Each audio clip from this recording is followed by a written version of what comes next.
கம்பி உந்தன் கைகள் பட்டு பட்டு வெள்ளி கம்பி என்று ஆகியது. கம்பஞ்சக்கை உந்தன் கண்கள் தொட்டு தொட்டு தங்கச்சிற்பம் என்று மாறியது. ஜன்னல் கம்பி உந்தன் கைகள் பட்டு பட்டு வெள்ளி கம்பி என்று ஆகியது. கம்பஞ்சக்கை உந்தன் கண்கள் தொட்டு தொட்டு தங்கச்சிற்பம் என்று மாறியது.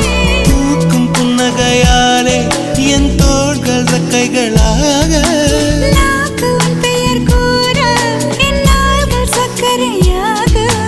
தலை கீழ் தடுமாற்றம் தந்தாய் என்னில் என் கால்வெண்ணில். நான் பறிந்து வைத்து சூரியன் ஒளிருகின்றது. நான் நடந்து சென்ற மணல் வெளி மலருகின்றதே.